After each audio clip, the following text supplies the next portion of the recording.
Bueno, la tercera y la última enfermedad de la que les voy a hablar es la retinosis pigmentaria. ¿Qué es esta retinosis pigmentaria?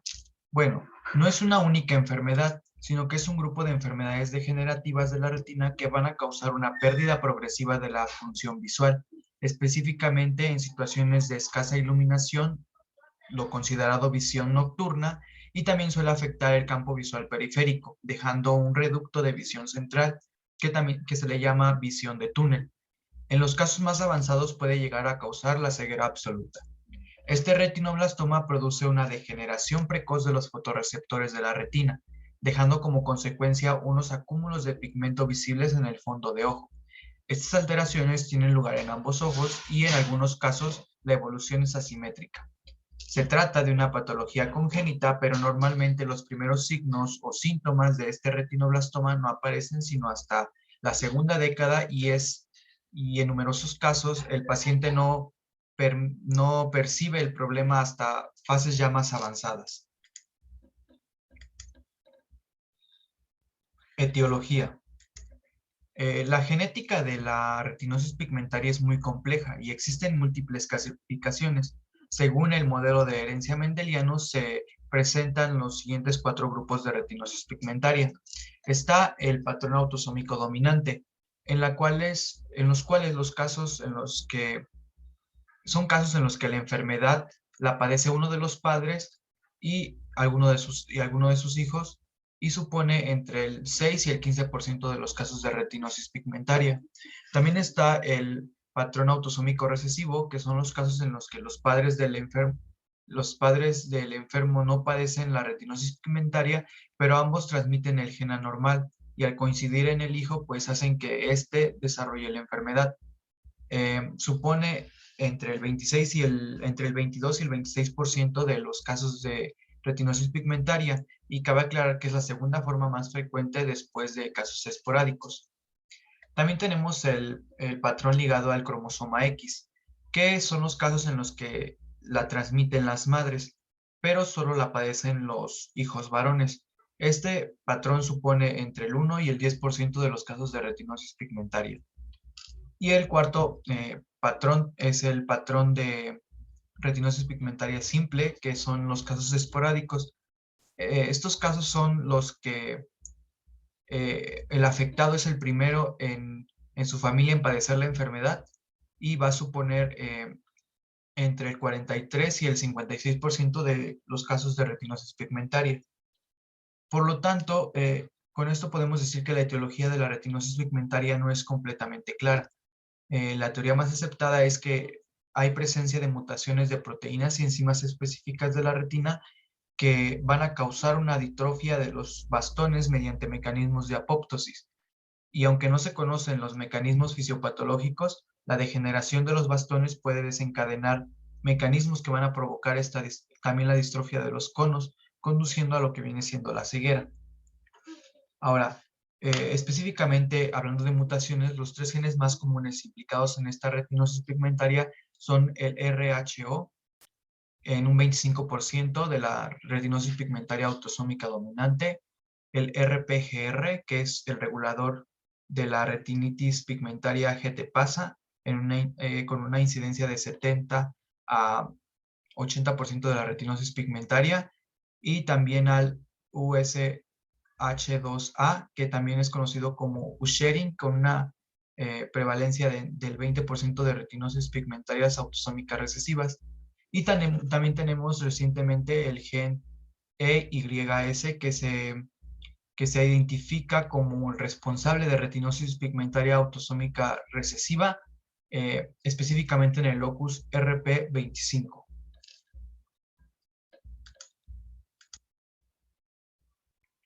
Epidemiología en México.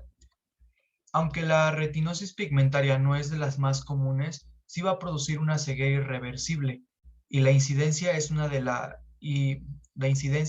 las personas afectadas, y la incidencia es de una por cada 100,000, por lo que se estima que en México existen hasta 10% de población viviendo con esta patología. Ahora, la prevalencia mundial es de 1 por cada 3,000 a 1 por cada 5,000 personas aproximadamente. Cabe aclarar que es más frecuente en varones, siendo el 60% los enfermos varones y el 40% mujeres. Fisiopatología. La retinosis pigmentaria abarca un amplio grupo de enfermedades hereditarias que se van a caracterizar por la pérdida progresiva de los fotorreceptores y más tarde de otras células de la retina, afectando principalmente a las capas más externas de esta. Cuando existe una retinosis pigmentaria, los bastones que se van a encontrar principalmente en regiones externas de la retina son los primeros en degenerarse. Cuando las células de la retina más centrales localizadas, es decir, los conos, se afectan por esta retinosis, hay una pérdida de la percepción del color eh, una, y de la visión central también. Estudios recientes revelan que en las áreas retinianas en las que el paciente con retinosis pierde el campo visual, desaparecen los segmentos externos de los fotorreceptores y además estas células son menos numerosas que lo normal. Sin embargo, en las regiones de la retina en donde el paciente tiene un mejor campo visual, eh, los segmentos externos de los fotorreceptores no son totalmente normales, sino que van a parecer desorganizados y mucho más cortos que en un sujeto normal. En casos avanzados, cuando los bastones han desaparecido completamente, pueden quedar algunos conos, sobre todo en regiones entre la mácula y la papila.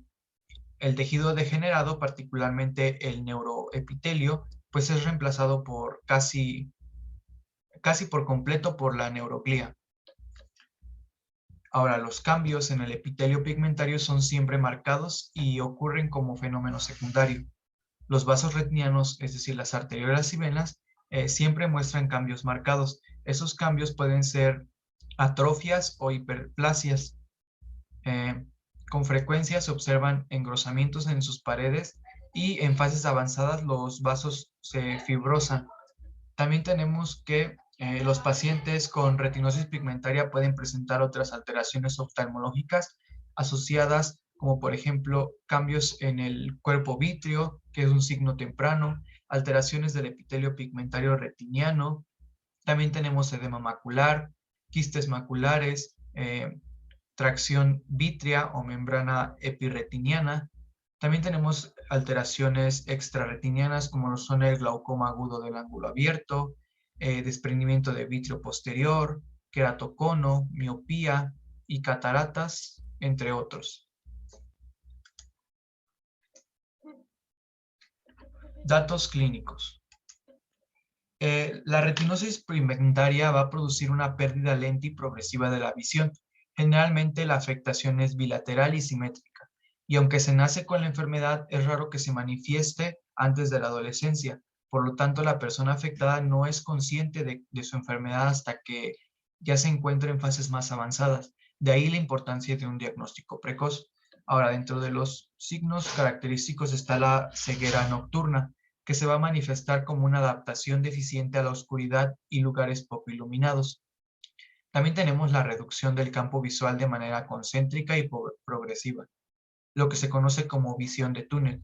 Esto provoca que los pacientes refieran tropezarse continuamente con objetos de su alrededor y tienen dificultades para encontrarlos. También tenemos el deslumbramiento y fotopsias, que son pequeños flashes que perfilan en un campo eh, y va a dificultar su visión, especialmente en condiciones de excesividad luminosa. Tenemos alteraciones también en la percepción de colores que, aunque de forma inespecífica suelen afectar más el eje azul-amarillo, se produce cuando la enfermedad está avanzada por afección de conos y también pues de bastones.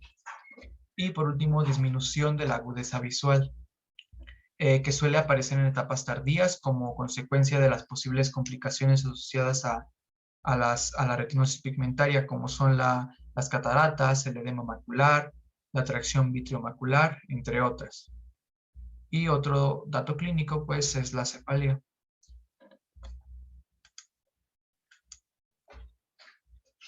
Diagnóstico. Para el diagnóstico de la retinosis pigmentaria se requiere de una serie de valoraciones funcionales y estructurales, teniendo siempre presente que según la fase de la enfermedad es en la que nos encontremos, el resultado puede variar o puede ser diferente. Tenemos la evaluación oftalmológica estructural, en la cual se pueden hacer estudios de fondo de ojo mediante oftalmoscopía o retinografía, que generalmente son pruebas cualitativas en las cuales se evalúan cambios en el fondo de ojo, como puede ser la atenuación del árbol vascular retiniano, la palidez papilar por gliosis, la presencia de características espéculas óseas en retina periférica y también la atrofia macular o cambios en la mácula.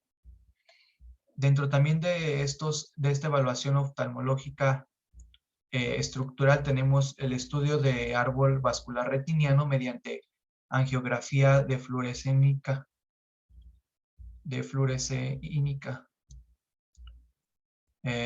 Esta va a permitir estudiar con detalle la presencia de atenuación vascular que aparece tempranamente, observándose un estrechamiento de las arteriolas hasta su completa desaparición. También nos permite evaluar con detalle los cambios en la mácula y que van a aparecer en fases más avanzadas. Tenemos también el estudio de la retina mediante tomografía de coherencia óptica, que nos permite de una manera más rápida evaluar las diferentes capas de la retina en pacientes para detectar algunos cambios, además de haber demostrado que es una prueba reproducible para el diagnóstico de esta enfermedad.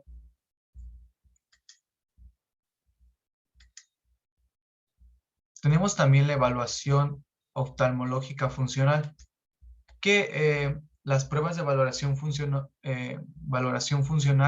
que se deberían de realizar en la consulta a los pacientes, pues son la prueba de agudeza visual, la valoración pupilar, el test de visión cromática, el test de estereopsis, las pruebas de fusión binocular, de acomodación convergencia, exploración de la motilidad ocular, campo visual computarizado y pruebas electrofisiológicas.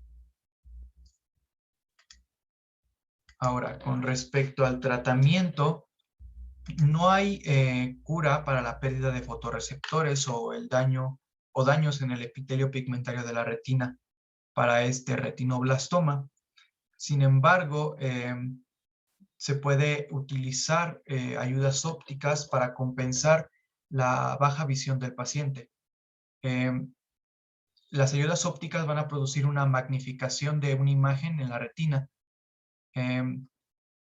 Sirven tanto para visión cercana como para visión lejana. Y dentro de esas opciones tenemos las lupas, los microscopios, los telescopios, los sistemas electrónicos para aumentar el tamaño de las imágenes por medios electrónicos, los filtros para mejorar contraste, incrementar confort, aumento de resolución visual. También tenemos ayudas no ópticas como lo son la mejora de la postura y posición del cuerpo, la facilidad para el control de la iluminación, mejorar el contraste de rotuladores y lápices de punta blanca, utilizar papel rayado para la escritura y fondos amarillos, también la amplificación de texto a través de macrotipos. Y por último tenemos ayudas funcionales que puede ser el uso de bastón, la utilización de una buena iluminación para generar un mejor funcionamiento del paciente en el entorno, también el uso de mecanismos de aumento de contraste que va a favorecer de alguna manera la actividad diaria del paciente con retinoblastoma.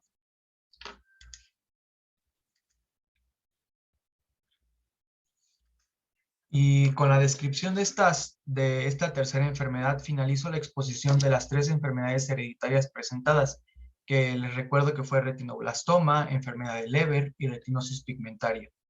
Eso fue todo por su atención, gracias.